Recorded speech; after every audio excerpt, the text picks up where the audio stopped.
Welcome to WHRO's Weekly Edition. I'm Jordan Christie. And I'm Barry Graham. We highlight the week's news and stories happening all over Hampton Roads. There's a ton of great stories headed your way in this week's program. Data centers are popping up in communities around the country. They aren't without controversy, so Suffolk wants to put rules in place for any prospective centers. Dr. Valli Meeks became the first leader of a new clinic for people living with HIV or AIDS. Now, a musical about her work called Dr. Smile opens Friday in Virginia Beach. WHRO spoke with Meeks about her work and the play.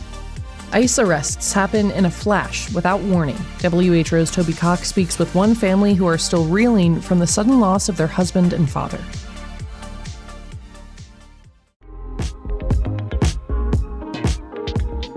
It's WHRO's Weekly Edition. Communities around the country have taken the plunge to establish enormous data centers in their backyards, and localities throughout Hampton Roads are also seeking to attract more data centers. But as WHRO's Nick McNamara reports, Suffolk is saying pump the brakes. The city wants to put rules in place for the industry. Suffolk's regulations don't mention data centers. Kevin Wine, Director of Planning and Community Development, warned the City Council recently that provisions for warehouses could be construed to allow them, though. We want to make sure that these are placed in appropriate locations where their potential for negative impacts to those that are already there is minimized before it's placed. The rules, intended to keep them from homes and schools, will likely have noise, setback, and buffer standards. Data center development could face resident resistance, however. A project failed last year in Chesapeake after people spoke up about the center's intensive water and power consumption and incessant humming from their cooling systems. Some Suffolk groups have already opposed and filed lawsuits against large warehouses in recent years also. Nick McNamara, WHRO News. A new nonprofit wants to plant more community gardens in Hampton Roads as food costs rise. WHRO's Toby Cox says it's an opportunity to give people more access to fresh produce. Volunteers get their hands dirty planting seeds outside Knox Presbyterian Church in Norfolk's Colonial Place. Carrots are right here, and then radishes are right there. Stuart Nesbitt shovels soil and compost into a bucket and pours it into a garden bed. He says the goal is to keep things growing throughout the year for anyone to pick when they need it. If you put food in the food pantry that's sitting right over there on the corner, it'll be gone in 30 minutes because there's such a need right here. Federal reports show fruits and vegetables cost 6% more than last year. Aaron Novotny leads the new nonprofit Community Farmers, which is helping the church expand its garden. We want to teach people to grow their own food so they're able to really take the power into their own hands, especially with the cost of groceries right now. Novotny says they're planning more workshops and gardens to combat food insecurity. Toby Cox, WHRO News. Virginia Beach City Council adopted a nearly $2.9 billion budget Tuesday. WHRO's John Doucette breaks down the numbers. Council unanimously adopted an operating budget and capital spending plan. It followed weeks of discussions, including about a decision to offer tax relief through a personal property tax credit of up to $80 per vehicle rather than lowering the city's real estate tax rate. Even with the same rate, rising assessments mean higher tax bills. Mayor Bobby Dyer tells WHRO the council faced tough choices. We don't want to raise taxes, but by the same token, we have to maintain the quality of life. And, it's a great place to live, work, and play, and we're going to keep it that way. Councilmember Barbara Henley supported the budget with her colleagues, but said the city needs to give more attention to road projects which have been on hold for too long. John Doucette, WHRO News. Norfolk City Council has greenlit a more than $1.5 billion operating budget for 2027. But WHRO's Brian Saunders reports a growing rift over where money is spent has stalled the city's capital improvement plan. Council passed a budget that creates a dedicated pothole crew, adds more than 30 new firefighter positions, as well as additional legal staff in the Commonwealth's Attorney's Office. But Eastside residents feel underserved by the city's long-term development plans. Kathy O'Hara with the Eastside Civic League says the city is ignoring a promise for a fitness and library hub there. Notice we are wearing green. It is meant as a message to you. It's time to show us the money. Residents say downtown is being prioritized, while Military Circle redevelopment is left out. The proposed capital budget calls for more than $50 million to reimagine the site of MacArthur Mall. Council will revisit the capital budget again May 19th. Brian Saunders, WHRO News. The F-22's transition to Joint Base Langley Eustis is nearly complete with the opening of a new hangar. WHRO's Steve Walsh brings us the latest from the peninsula. The $45 million, 76,000 square foot hangar was finished in April, according to an Air Force release. Langley became the only training hub for the Air Force's most advanced fighter after a 2018 hurricane in Florida devastated Tyndall Air Force Base. The Air Force made the decision to permanently relocate the F-22As from Florida to Langley in 2021. Construction began in 2023. Along with the 6-bay hangar, the Air Force is building a repair building and a support facility for 92 training staff.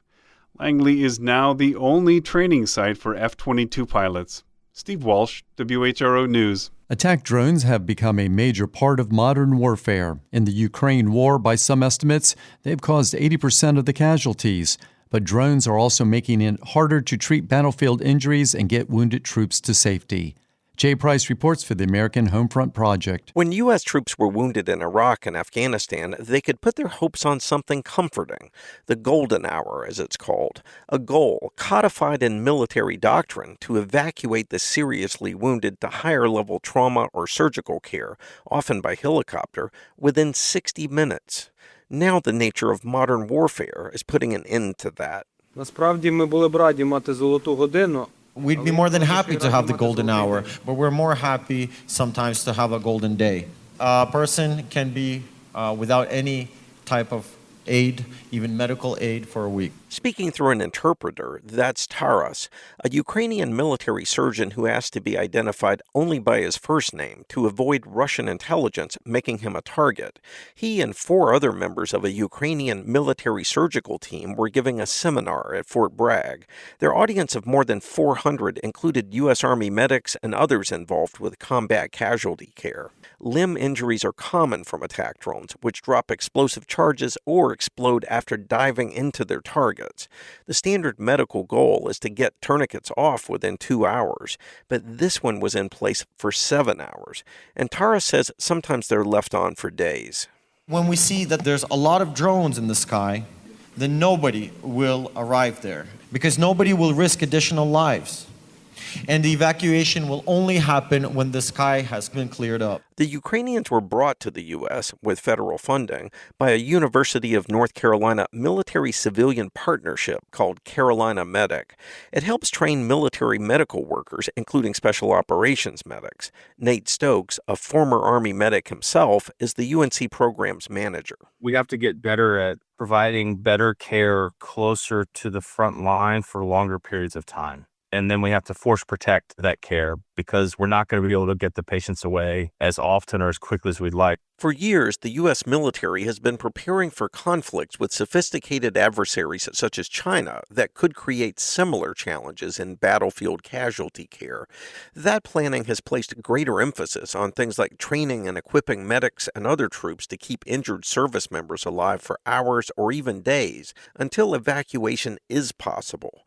Those in the audience said the Ukrainians' real-world experiences drove home the value of the changes that they've been working on. The event was hosted by the Bragg-based 18th Airborne Corps. Sergeant Major Clark Hitchcock is the Corps' senior medic. I think a lot of it is just acknowledging where our gaps are, and there may not be a solution for it. And I know it's very tough to stomach, but if nobody's able to move, then that's just the reality. And that golden hour, with its high survival rates, that's something that we've already kind of acknowledged, that the golden window is in, the golden hour is out. And while drones are creating many of the new problems, they also may be at least a modest part of the solution. The Ukrainians are now using some to deliver medical supplies and even using armored ground drones to evacuate the wounded. I'm Jay Price, reporting. Still ahead on Weekly Edition, the Golden Dome project, which debuted at Fort Story, will likely cost the U.S. over $1 trillion. But first, Newport News is hosting NoodleCon Memorial Day weekend, though it's going to be altered from its original lineup. WHRO's Toby reports organizers are scaling down the event just a few weeks before showtime. The 2-day event is part music festival, part lecture series. It includes performances from musicians including Chance the Rapper and keynote speeches by Newport News Mayor Philip Jones and tech professionals. Jones says he hopes the event attracts tourism and positions Newport News as an innovation hub. We have a lot of different assets, whether it's Liebherr, the Newport News Shipyard, Jefferson Laboratory, the Secure Energy Future Center. We have all these things and we need to find a way to put them together. General admission tickets were priced at $125, but organizers announced last week they're now free. Organizers also reduced capacity from around 40,000 people to 8,000. The city contributed $3 million to the Port Warwick Foundation for NoodleCon. That money came with conditions. Despite the changes, the city says the foundation met the conditions and was awarded the full $3 million. Toby Cox, WHRO News.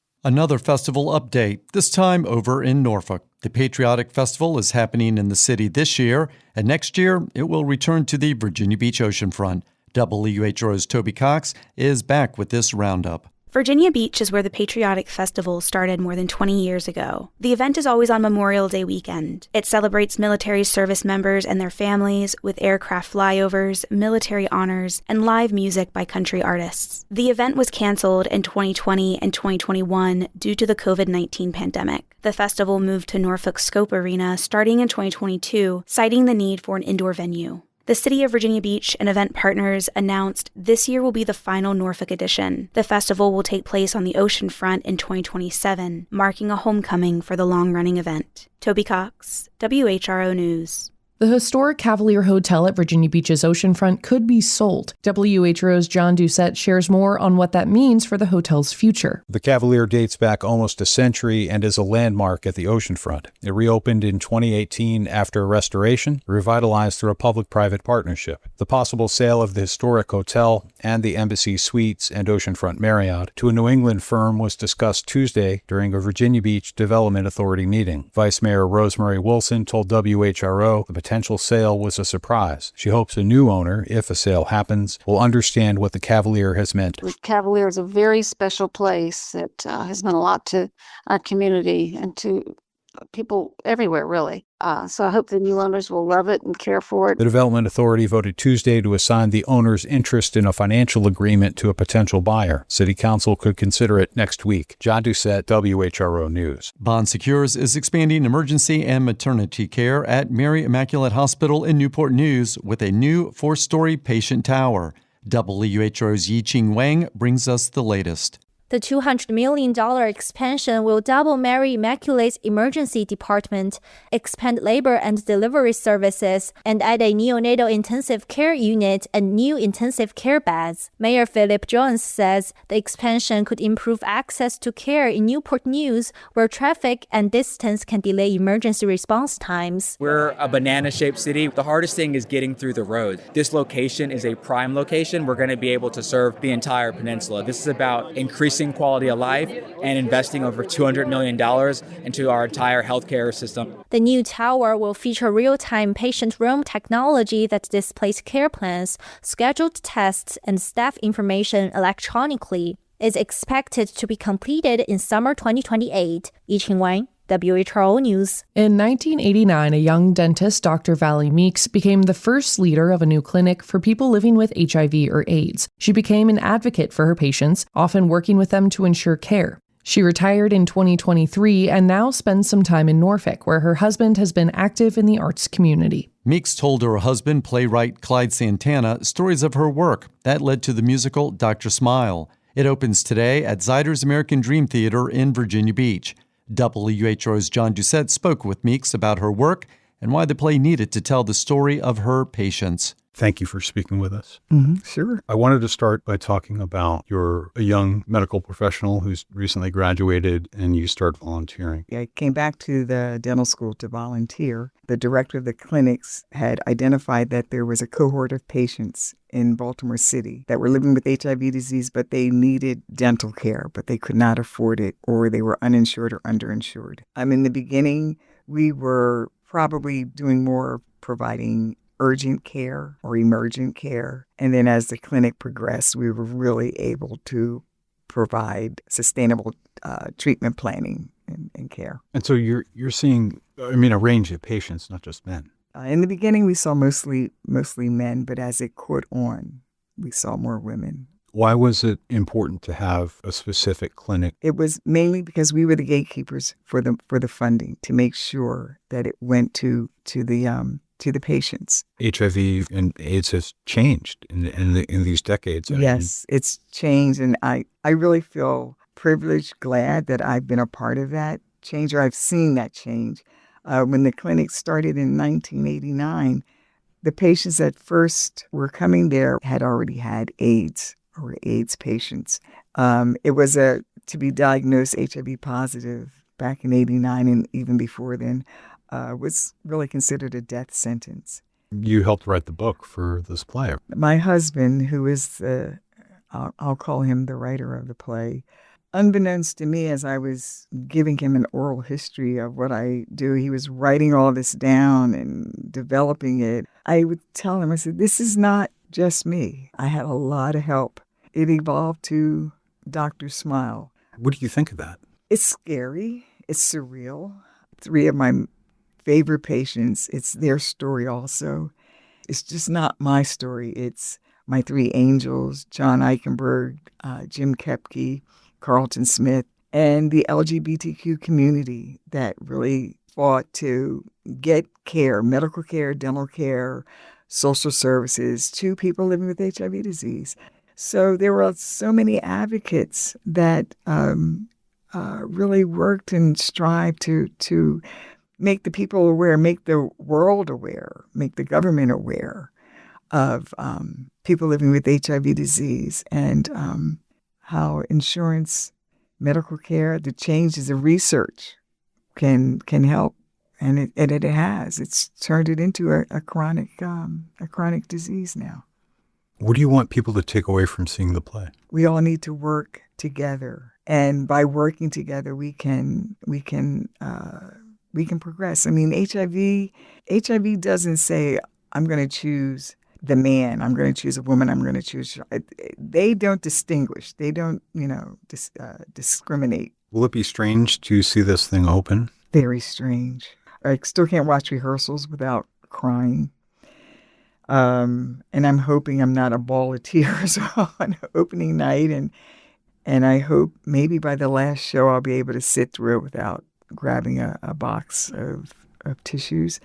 Thank you so much for speaking with me. Thank you for asking me. That was Valli Meeks, whose work with HIV/AIDS patients is told in the new musical Dr. Smile. It premieres today at Zyder's American Dream Theater in Virginia Beach.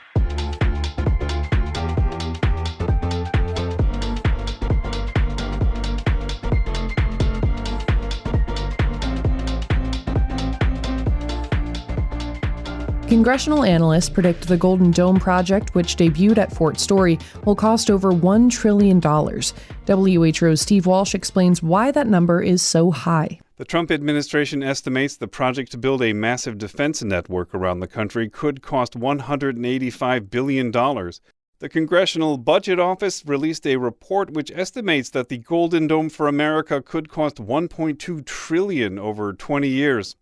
The most expensive part is satellites to shoot down incoming missiles before they reach space. In a recent speech at Fort Story, Project Director General Mike Gutleim says the U.S. plans to have a system running by 2029. The Virginia Beach base houses one of the long-range sensors that will be part of the new system. Steve Walsh, WHRO News. ICE arrests often happen in a flash, but the repercussions last long after someone is whisked away. WHRO's Toby Cox brings us the story of a family struggling without their husband and father, and a community left stunned and afraid. And a few notes to listeners. Our subject agreed to speak with WHRO on the condition we don't use the family's last names. The story describes violence, so listen with discretion. Jordy hasn't been home in 3 months. His wife, Jessica, misses him. So does their son. The child's asthma is getting worse with more frequent attacks, something Jessica can't help but connect to the stress of his father's absence. And the truth is difficult to explain to a 3-year-old. Jessica assures him Jordy will be home soon, but that's unlikely. The boy's father is undocumented. His wife says Jordy doesn't have a criminal record, but he's now in a jail in Farmville, and Jessica has no idea when or if he'll be released. Elena Moreno owns Limpiera Tienda Latino in Norfolk. She says the day Jordy was arrested started like any other. The early lunch crowd was trickling in when Jordy threw open the door and bolted inside. Moreno says he's a regular customer. Hours earlier, he was in there buying a snack. This time, he was sprinting from ICE agents wearing masks. Entran corriendo y uno que puede pensar que te quieren matar, que te quieren asaltar. When the agents came running in, she says she feared for her life. Jordy darted through the kitchen out the back door. Customers hid behind boxes and shelves. Employees scrambled out of the way. By the time Moreno got there, 4 men were kneeling on Jordy, pressing him face first into the dirt. He cried out in pain. Moreno recorded the encounter on her phone, begging them to stop before they killed him. ¡Ay, lo van a matar! ¡Dios mío! ¡Lo van a matar! ¡Suéltenlo! ¡Suéltenlo! ¡Ay, lo van a matar! ¡Señor bendito! Relax. ¡Ay, no! ¡Dios mío! ¿Qué les pasa? ¡Por Dios! ¡No hagan esto! No! Then the ICE agents were gone. So was Jordy. The whole thing lasted just 8 minutes, but the toll of these ICE arrests persists. First comes the emotional stress, then the financial strain. Jessica's household went from 2 incomes to 1. She has to pay for childcare now since Jordy isn't there to watch their son when she goes to work. La leche, los pampers, la babysitter. She reels off everything she has to pay for. Diapers, rent, electricity. Insurance won't cover some of their son's asthma medication, and she can't afford it out of pocket. Legal fees also are adding up. Jessica has already spent $15,000 on Jordy's defense, with no signs his case will be heard anytime soon. She's borrowing money from family to stay afloat. Immigration enforcement isn't new, but the scale and nature of these arrests are. Graham Blair with the National Deportation Data Project says ICE arrests used to be mostly at the border. What the Trump administration has done is to really expand a particular kind of arrest in the interior. So these are raids at Home Depots and in neighborhoods and at people's businesses. Hampton Roads saw 16 times more ICE arrests in 2025 than the year before. The majority of those arrested were not convicted criminals. Blair says people across the country are scared to go outside, to their jobs, doctors, and schools. I think we're going to be learning for a long time about all the different kinds of impacts, from economic to mental health to education.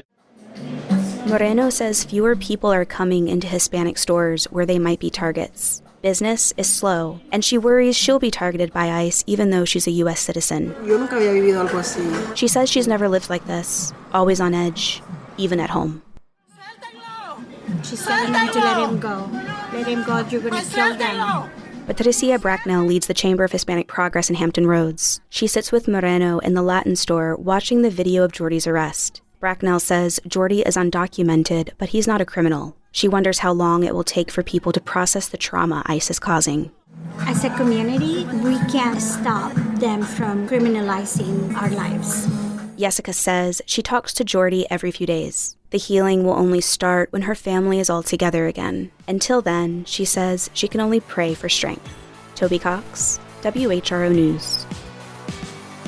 You've been listening to WHRO's Weekly Edition. We had help today from WHRO's Toby Cox, John Doucette, Nick McNamara, Brian Saunders, Steve Walsh, and I-Ching Wang.